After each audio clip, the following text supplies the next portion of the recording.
হয় নমস্কাৰ ফ্ৰেণ্ড এটা নতুন আপডেট লৈ আহিছিলোঁ যিটো আপোনাৰ ডাইৰেক্টৰ অফ হেল্থ ছাৰ্ভিচটো ফেমিলি ৱেলফেয়াৰ আছে তাৰ ওপৰত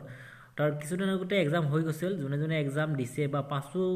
ৰিজাল্টো দিছে যোনে পাছ কৰিছে তেওঁলোকে অপেক্ষা কৰি আছে নেক্সট এক্সামটো কেতিয়া হ'ব আপডেটৰ বিষয়ে কমপ্লিট কৰাৰ আগতে যিখিনি ফ্ৰেণ্ডে আজি প্ৰথম চাইছে এতিয়ালৈকে চেনেলটো ছাবস্ক্ৰাইব কৰা নাই চেনেলটো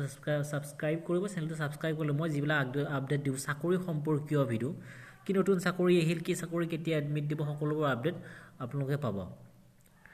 ফ্ৰেণ্ড যিটো আপোনাৰ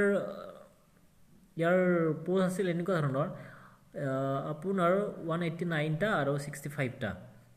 গ্ৰেড 4ত তাৰ যিটো প্ৰথম ফেচৰ এক্সাম বা যিবিলাকে পাছ কৰিলে ছেকেণ্ড এক্সামটোৰ বাবে অধিক আগ্ৰহেৰে ৰখি আছে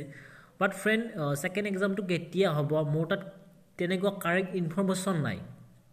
মিছামিছি মই এটা ডেট এটা দিম বুলি ভবা নাই কিয়নো মিছা আপডেট দি লাভ নাই হয় ইনফৰমেশ্যন পাইছোঁ এটা আপোনাৰ ডিচেম্বৰৰ 27 তাৰিখৰ পৰা জানুৱাৰীৰ ফাৰ্ষ্ট উইকৰ ভিতৰত এক্সাম হ'ব পৰা বা তাৰ আগতো হ'ব পাৰে কিন্তু বাট সেইটো কাৰেক্ট ইনফৰমেশ্যন নহয় মই সুধিছিলোঁ কাৰেক্ট নে কৈছোঁ কাৰেক্ট নহয় আশাহে আছে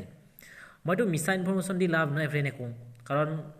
বহুতে ৰখি আছে এক্সামটোৰ কেতিয়া হ'ব ফ্ৰেণ্ড এক্সামটো হ'ব টেনশ্যন ল'ব নালাগে এনেও হ'ব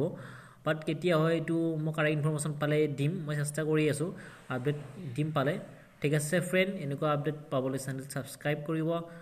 মই বিশেষ আপডেট নিদিলোঁ কাৰণ বহুতে সুধি আছে বোলে কথাটো মই ক'লোঁ ঠিক আছে